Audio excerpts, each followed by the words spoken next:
bismillah alhamdulillah wasalaatu wasalaamu ala rasulillah. ñaan boo leen naanee meew ba pare allahumma barik lana fiihi wa zidna minhu. am na ay baat yu ngeen xam ba pare. allahumma mooy yow yàlla. barik mooy defal barke.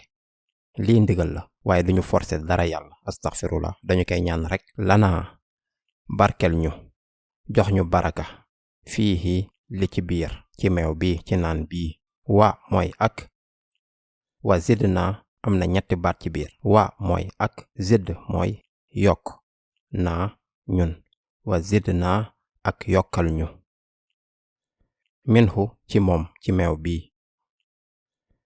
fii nii barik lana, baraka moo ngi tekki sunu naanee meew bi ba pare doole bi ak kàttan bi ñuy am dafa war a des lu yàgg te jëfandikoo ko ci ay jëf yu baax, dana nekk kon baraka. waaye suñu ko jëfandikoo ci ay jëf yu bon du am baraka. yenn lekk yi dañuy dindi xiif kese ak yenn naan yi dañuy dindi mar bi.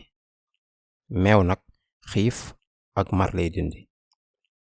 meew bi am na ay protéines, glucides, graisse, minéraux, vitamine ak ndox, ay ñam yu baax ngir sunu yaram. wa zidna minhu ak yokkal ñu ci mooy yow yàlla bul bàyyi duñu jox meew ëllëg tamit te bu ñu xañ barke bi. ñëw leen xool understandquran.com ngir jàng alquran, jàng tajwid ak dégg alquran ak jàng benn ak benn. jazakumullahu xayra, wassalaamu aleykum.